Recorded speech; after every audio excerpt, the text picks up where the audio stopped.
2002, São Paulo, capital. No começo daquele ano, em breve, as imagens do maior pedófilo do Brasil seriam exibidas em rede nacional de TV. Eugênio Chipkevich, o homem que era sinônimo de médico de adolescentes no país, era o nome do monstro. E essa descoberta só seria possível graças a ele mesmo. Eu sou Beto Ribeiro e este é o especial Caso Comentado. Olá, sejamos todos muito bem-vindos. Por favor, não deixe de se inscrever, curtir, compartilhar, ligar sininho, marque nas suas mídias sociais, marque a todos nas mídias sociais. Se puder, seja membro, se puder, tá tudo certo. Daí você venha comigo até o final deste caso comentado, que é um caso que eu postergo. Falar desse caso, eu sempre vou postergando, porque ele chega a me embrulhar um pouco o estômago, mas fica comigo, não vai embora não.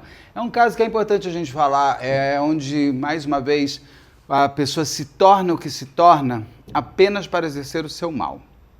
Alain Roger Abdelmansih, que se tornou o maior médico do Brasil, e na época eu acho que ele era um dos maiores do mundo na fertilização, não é porque ele queria ser apenas o maior e o melhor, é porque dessa maneira ele teria acesso às suas vítimas preferidas. Você tem vários, você tem João de Deus, você tem muitos homens que eles são brilhantes, com muito talento, com muita inteligência, mas com uma alma do mal, uma alma do crime, uma alma que quer exercer sobre o outro sua alma mais destruidora e avassaladora. Vamos falar sobre, posso dizer, o maior pedófilo do Brasil em números reais, e que números reais que a gente sabe, né? E não números reais que ele tenha contado, porque é um homem que nunca contou o que ele é. É um homem que, por mais, escreveu uma cartinha ou outra, mas sempre essas pessoas nunca vão ser verdadeiras. Por isso que muitas vezes me perguntam, Beto, você entrevistaria criminosos? Entrevisto, mas o problema é que eles vão querer apenas dizer que eles são super queridos, amados, e que a culpa não é deles, a culpa é somente do mundo. Já entrevistei, por exemplo, a Cláudia Rockler, que se entregou no dia seguinte à entrevista porque ela queria contar a motivação de ela ter tirado da vida do marido. Você tem criminosos que eles não negam o ato, eles têm uma motivação, e a motivação ela é possível para cada um. O problema é quando você pega criminoso, a maior parte deles é quando querem ser inocentes, né? Então, aí eu vou lá para quê? Para ele ficar me usando, para ele ficar falando para mim, tentando me convencer, é difícil, né? E não vai. E o que não é difícil mesmo é a gente usar Insider, porque a Insider está com a gente aqui no canal. Amo demais essa marca, adoro de verdade, uso mesmo. Muita gente me para na rua e fala, é Insider? Eu falo, é Insider. É Insider, principalmente quando eu estou andando na Angélica aqui.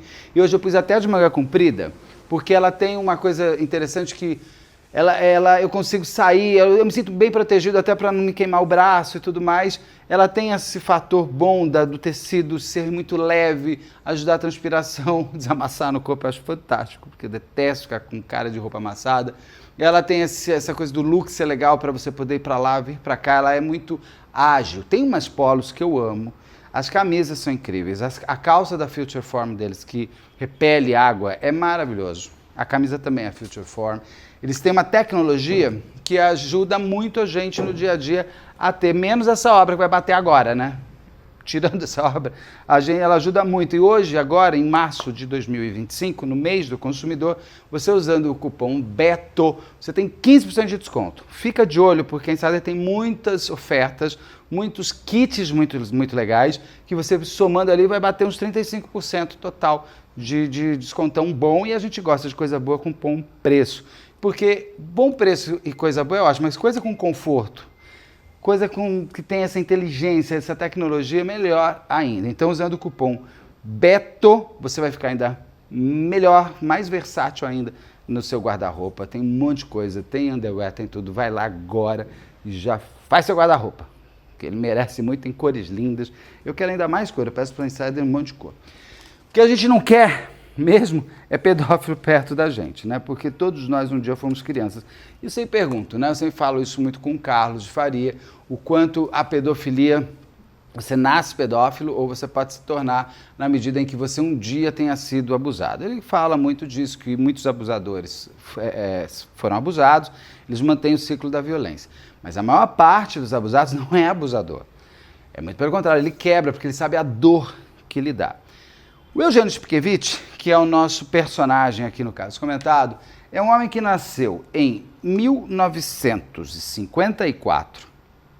Ele vem da Ucrânia, na época que era a União Soviética, E os pais vêm fugidos para o Brasil, ele é naturalizado brasileiro, ou seja, ele é brasileiro. E ele, em 2002, ele parou o Brasil. Por quê? Esse homem, em 1978, ele se forma na USP, em medicina, e ele sempre foi focado no universo da pré-adolescência e adolescência. Era o ramo para o qual ele seguia sempre.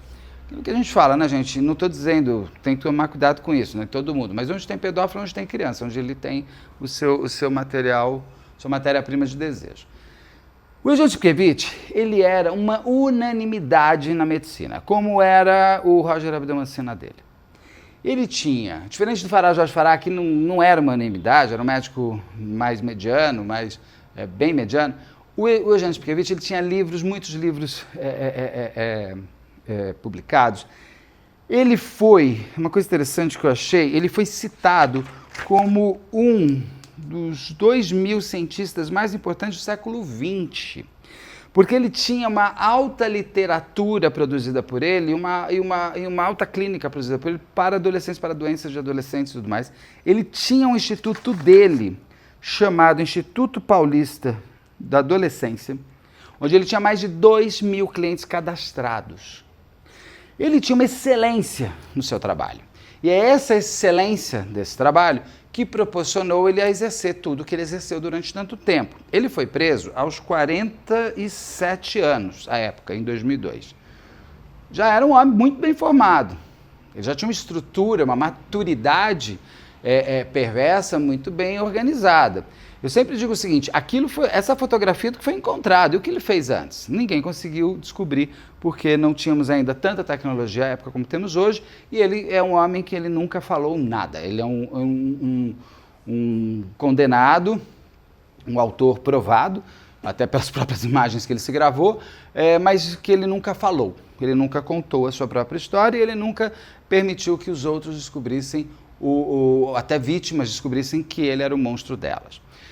O Eugênio vinha nessa toada, ele fazia parte, ele era inclusive o responsável pelo Hospital Darcy Ribeiro na área de adolescentes. O Hospital Darcy Ribeiro é um hospital em São Paulo, mais voltado para o público mais baixa renda. Ele tinha essa clínica de super, acho que era em Moema, se não me engano, ou no Itaim, super triple A, prédião, não sei quanto, assim, andar inteiro, várias salas e tudo mais. Só que ele é muito impressionante. Ao invés do homem usar essa inteligência dele para o bem, ele usa para o mal.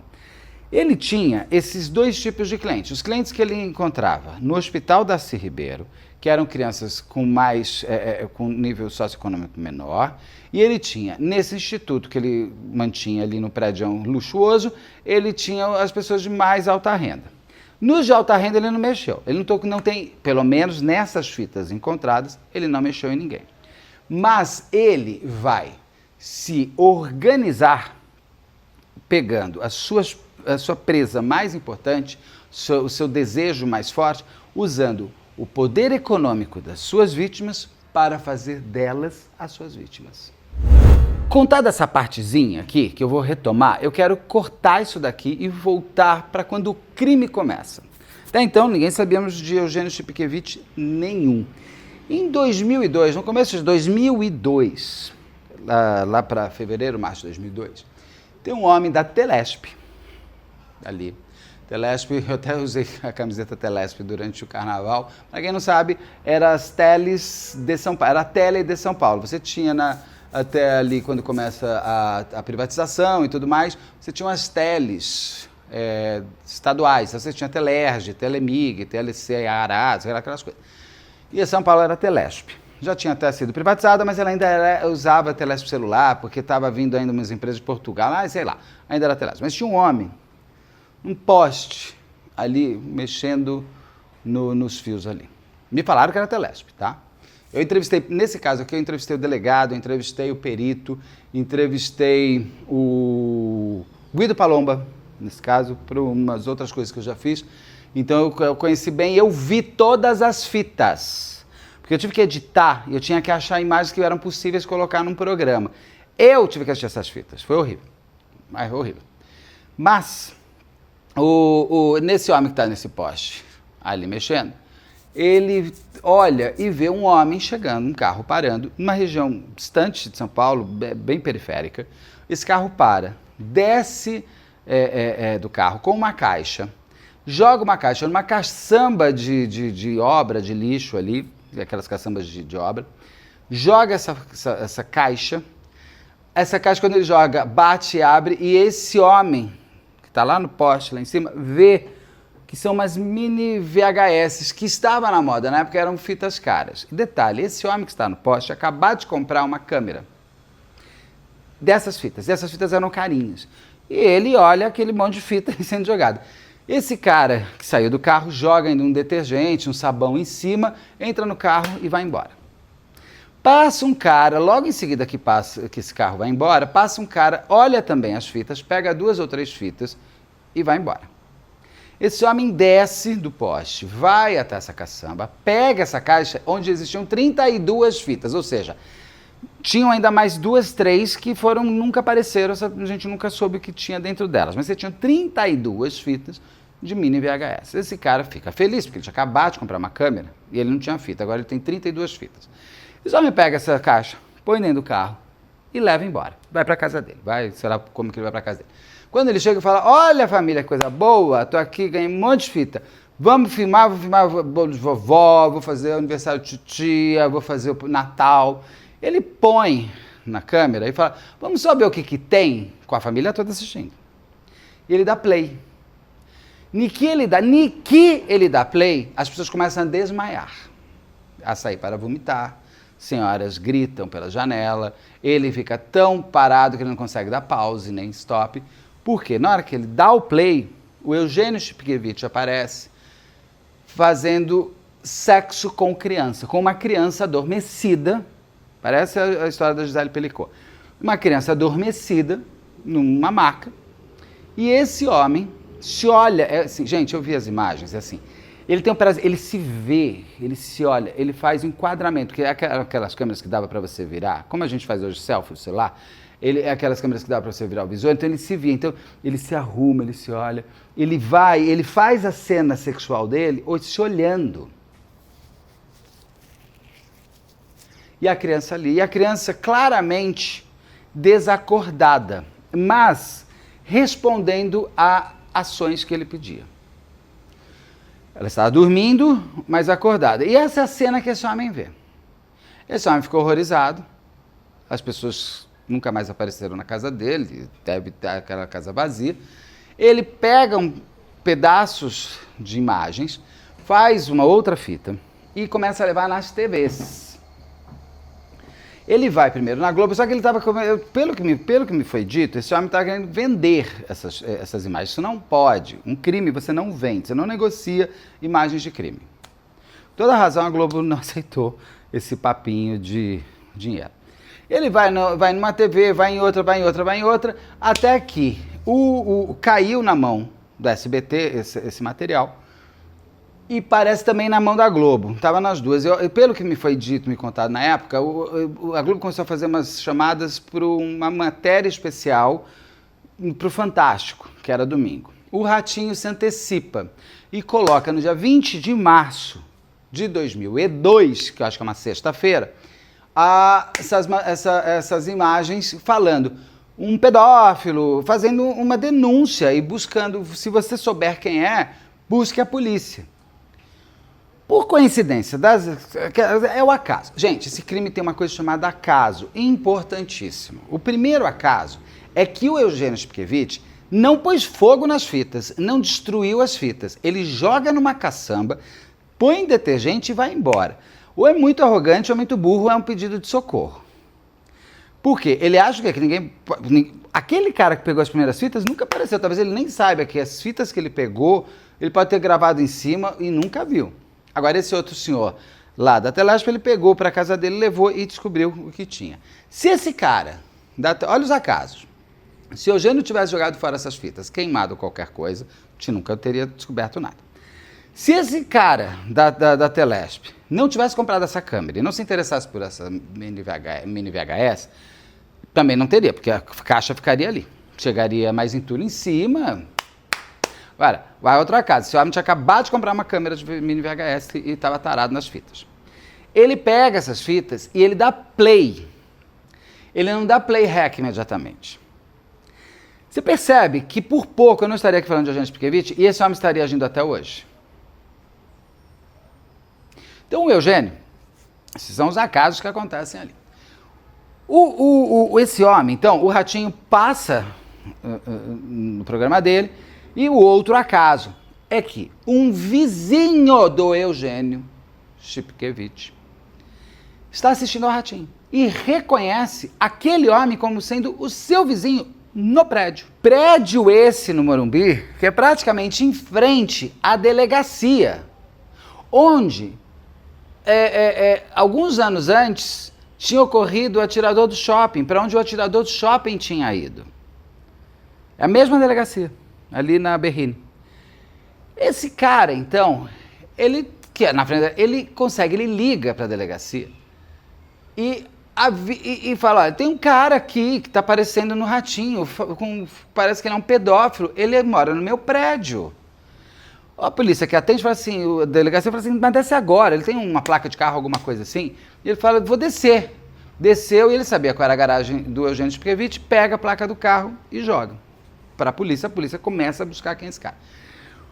O Eugênio, não se sabe se ele tinha assistido, se alguém que assistiu ligou para ele, isso, aquilo. O Eugênio, ele era casado e tinha um filho adotado. Já antecipando, nesse filho foi feito alguma coisa ali, algum exame, foi feito alguma coisa, esse menino não teve nada, ele nunca foi atacado por esse pai adotivo.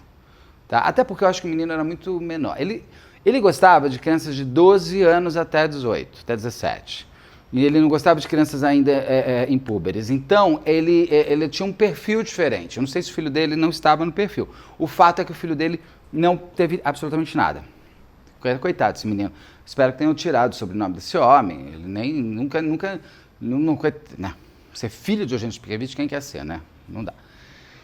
O Eugênio Spikevich tinha saído já na parte da manhã. Se foi na sexta, então foi na quinta, foi na sexta, uma coisa, mas foi dia 20 de março que passa esse programa.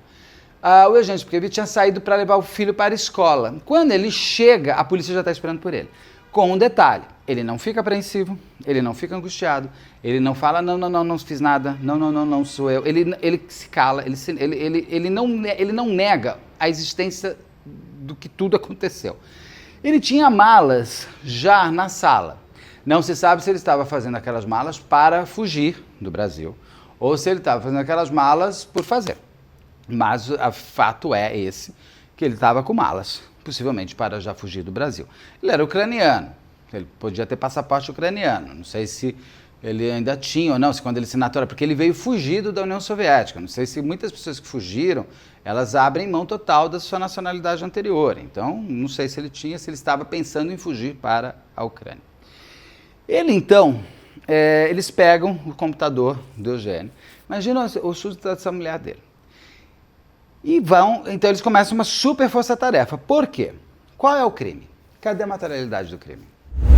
Foi esse delegado que me explicou e eu fiquei absurdado, que é o seguinte, você tem 32 fitas, entre 20 e 40 minutos de gravação cada uma, com várias pessoas, tá? Você tem fitas de, às vezes, 20 minutos, que é o tempo de uma sessão, tem, às vezes, fita com 3, 4 garotos. Você tem... É um número grande de meninos que tem ali. Acho que é mais de 40 rapazes que foram registrados ali por ele nessas 32 fitas. Mas cadê a materialidade do crime? Cadê a denúncia do crime? Porque você não tem como comprovar que aqueles meninos, qual a idade deles? Eles estavam fazendo aquilo porque queriam ou não? Você tem que construir, cabe à polícia a construção de provas. E quando esse delegado me contou isso, eu falei, meu Deus, que ansiedade. Ele consegue, com base nesse material vasto, que daí eles já foram para as TVs, pegaram todas as fitas, tal, acharam o cara, mandaram ele entregar todas as fitas, o cara entregou todas as fitas e começaram a ser periciadas. Mas você precisa ter a denúncia, tem que ter alguém, alguma vítima que chegue e fale assim, eu sou a vítima. Se você não tiver... Acabou, não tem caso, não tem inquérito, não tem processo, não tem condenação, não tem prisão. Beijo, é essa a realidade. Com um detalhe que eu vou contar daqui a pouco. Quando o Estado pode ser ele o autor da denúncia, que era o que eles precisavam encontrar. Ele vai até o Eugênio Spicchievici, que não fala nada, não diz quem é quem, não diz nada. Eles vão até o consultório do Eugênio Spicchievici, pegam que é uma clínica, né, gigante, pegam com a secretária dele a lista de clientes e começam a tentar entender o que aconteceu. Quem é que está ali naquele montante ali? O perito chega a frisar, a printar as cenas das fotos dos garotos para tentar descobrir através das pessoas da clínica quem eram. E é muito interessante que o Eugênio fazia isso geralmente aos fins de semana sem ninguém na clínica. Então você tinha os rostos e o perito começa a printar os locais para descobrir onde que aquilo aconteceu. Aquilo é dentro da clínica? Aquilo é em outro lugar? Onde é? E aí ele consegue, através desses prints, localizar as salas onde os estupros aconteceram, dentro da clínica do Eugênio Spicchievici. Então ele consegue a materialidade, o que ele consegue? Olha, estas pessoas são possíveis vítimas, o crime aconteceu aqui, nesta clínica, por quê? Olha aqui o quadro, olha aqui a mesa, olha aqui. Não era sempre na mesma sala, eram em várias salas dentro da mesma clínica. Aquela clínica lá, acho que é Moema ou Itaim. O delegado consegue a prisão, eu sempre erro os nomes, se é preventiva, eu acho que temporária, ela tem tempo, ela deveria ter para mim, mas acho que é preventiva. Ele consegue 5 dias de prisão. E o juiz fala, eu não consigo, o Ministério Público fala, eu estou dando 5 dias. Se você não achar materialidade, eu não tenho como pedir extensão. Porque é real, tudo tem que ser feito dentro das normas legais. Foi uma corrida, uma força-tarefa dessa polícia conseguir achar denunciantes para conseguir abrir esse inquérito, que foi, assim, hercúleo, no seguinte sentido. O delegado começa a chegar, os delegados, os investigadores, a equipe do delegado começa a chegar nas vítimas. Eles chegam, por exemplo, em algumas, cujos pais reconhecem que são os filhos, só que os filhos já estão até mais velhos. Então você tinha vídeos ali de anos já, de 3, 4, 5, teve um rapaz, eu vou contar, não vou pular. Tem pais que se negaram a abrir denúncia contra o Eugênio Spicchievici porque os pais não queriam que os filhos soubessem o que aconteceu com eles. Então a polícia chegava em pessoas, vítimas, que se negavam a abrir denúncia. E como que você faz? Como que você faz? Então a polícia tinha que correr com tudo, buscando tudo mais. No computador do Eugênio se descobriu que ele tinha um outro apartamento, tipo uma garçonnière, onde ele se encontrava com adolescentes, mas adolescentes prostitutos, vamos chamar assim, adolescentes para quem ele pagava, nenhum abaixo de 12, 14 anos. Então, eles faziam porque eles queriam. Eles consentiam aquilo ali. Ele tinha muito chat, bate-papo com o adolescente, onde ele encontrava os meninos, na época era chat, né? Muito chat no bate-papo da vida, assim, onde ele conseguia ter, inclusive, chegar perto desses garotos e oferecer dinheiro, eles topavam nesse apartamento. Então, esses outros não podiam ser arrolados a nada, já que eles eram pagos e eles queriam, eram consentidos e tudo mais. Então, essa garçonnière, nada aconteceu lá, nenhum estupro, nada. Era um lugar de prazer dele, pago. E aí começam a se chegar. Aí o que eles conseguem descobrir? Lembra que eu te falei que ele trabalhava no Darcy Ribeiro? Lá no Darcy Ribeiro, ele falava para alguns meninos que chegavam ali, que se tornavam o desejo dele, falava para os pais dele que ele com certeza ele tinha varicoceles. Eu acho que eu estou falando certo ou errado. Que são as varizes no saco escrotal dos meninos que pode dar até esterilidade, algumas coisas mais sérias. É uma coisa séria que tem que ser tratada. Chegava para esses pais e falava assim, olha, teu filho tem varicoceles. Muito complicado, muito caro, mas é muito caro, mas eu vou resolver. É o seguinte, eu tenho uma clínica ali em Moema que eu vou fazer o tratamento do seu filho de graça. Mas tem que ser no sábado e domingo, né? Porque aí eu vou ter que abrir, não pode ser no meu dia a dia, que é quando eu ganho dinheirinho lá, o meu bom dinheiro com os riquinhos. Para o pobrinho ir, precisa ser no sábado e domingo. Então os pais aceitavam essa situação porque eles acreditavam que estavam dando o melhor tratamento para o seu filho. Esses pais iam levavam os seus filhos até essa clínica, ali no Instituto do Adolescente, uma coisa assim. Chegavam lá, os pais ficavam na sala de espera. Tem prazer aí também, tem perversão, o prazer também está nisso. Os pais ficavam na sala de espera, os meninos entravam ou para uma sala X ou para uma sala Y, e lá era dado para ele o Dormonide, algo que só pode ser dado na veia em hospitais. É proibido isso. Isso é um outro crime que ele tinha. Como que ele conseguia ter Dormonide? Claro, ele vinha de hospital, tal, ele devia trazer, mas é proibido. Já é um crime também. Acho que ele até respondeu por isso também. Ele, então, aplicava o Dormonide dos meninos. E o Dormonide, quem já fez, por exemplo, endoscopia, o Dormonide te apaga, mas ele te dá... Se eu falar com você, você faz o que eu estou mandando. Ele dá, você respeita a voz de comando. Por isso que fala assim, dá Dormonide, você não lembra de nada, mas eu falo, abre a boca, não fecha a boca, não faz isso, fica parado. Tem um efeito mental de quase uma hipnose. Então esses garotos, eles tomavam Dormonide para não lembrarem, mas para fazerem tudo o que ele queria. Caso da Gisele Pelicot, tem aqui no canal, o marido queria que a mulher estivesse absurdamente inconsciente, tanto que a mulher ficava em posição fetal. No caso do Eugênio Spkevich, ele queria ter zona de manobra, principalmente de aproveitamento, vamos chamar assim. Então ele falava para o menino, abre a boca, levanta a perna, faz isso, faz aquilo outro. Quando eles terminavam o tratamento, e antes mesmo, ele já avisava os pais que era um tratamento um pouco dolorido, porque como era na zona do saco escrotal, precisava fazer algumas coisas que ele poderia ficar um pouco dolorido, que aquele tipo de Dormonide dava um pouco de alucinação. Então, se ele achar que pensou em algumas coisas, tal. Vou chegar na volta, vou voltar, que eu vou e volto. Vocês sabem como é que eu faço. Teve um menino, por exemplo, que falou para os pais que ele tinha lembrança da barba do Eugênio Spkevich, ele tinha barba, tudo da barba, e da voz, da cara, e de todo o resto que ele fez com o garoto. O pai vai até o Eugênio Spkevich para tirar satisfação. Sabe o que o Eugênio fala? Sabe o que é? O seu filho tem claras tendências homossexuais e ele está apaixonado por mim. Eu não sei quem vai se apaixonar por aquilo, né? Mas tudo bem. Ele se utilizava, inclusive, da manipulação dos pais e de uma problematização depois na vida desses garotos. Então, muitos acordam, aí ele para. Eu vi cenas, tem outros que acordam e tal. Então, você tem coisas ali. Só que o que acontece? Quando a polícia começa a chegar nessas vítimas, pais se negam a denunciarem, uma vez que eles não querem que os filhos saibam. Outros falam que é por vergonha, não vão fazer. Mas tem uma vítima, por exemplo, que já era maior de idade. Os pais não quiseram, mas ele quis. Ele vai lá e denuncia. Então, opa, já temos uma vítima para conseguir manter esse homem na cadeia. O Ministério Público consegue provar que uma das vítimas tinha 12 anos no momento do estupro. Ele já não tinha 12 anos quando foi descoberto o crime. Mas no momento do crime ele tinha 12 anos. Então, o Ministério Público que representa.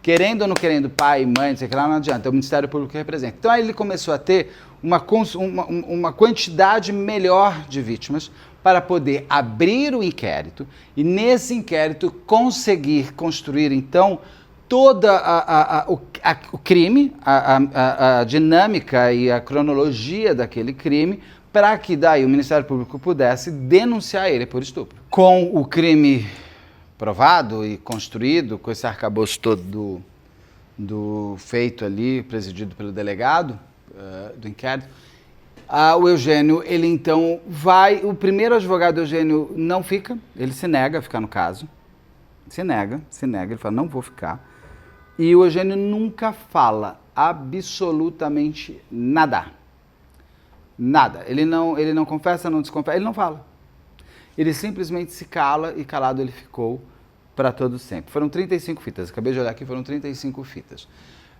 Ele foi condenado a 130, vamos botar 128 ou 128 anos de prisão, mas daí foi reduzido para 114. Ok, continua lá no 114. Ninguém fica preso, gente, mais de 30 anos na cadeia. Ele foi preso em 2002, ou seja, 2032 ele vai estar solto. Ele pediu aquelas coisas que eu detesto, semiaberto e aberto, em 2010 foi negado, por conta do seu próprio crime, foi negado, alegando até assim, tipo, bom comportamento. Mas pedófilo vai ter bom comportamento. Tem o que lá para ele pegar? Eu acho tão bonito, bom comportamento. Fora que assim, né, gente, bom comportamento, vamos lá. Bom comportamento na cadeia. Onde te disseram que você pode ter mau comportamento? E que se você ter bom comportamento, ai que legal, então merece um abraço, dá uma estrelinha na sua ficha e um pirulito para você. Que é isso? Ter bom comportamento é o mínimo. Você tá preso, coração. Não tá no teu castelo, no Vale do Luar, na França. Tá louca? Eu adoro essa gente, vai, super bom comportamento. Tô trabalhando, tô lendo um livro. Gente, me poupe, isso dá um escárnio com a sociedade. Diminuir um dia de pena de bandido, de criminoso, porque ele lê. Ai, tá trabalhando. Olha, ele tá trabalhando. Que orgulho. Nossa, agora vai. Ele só precisava dessa chance.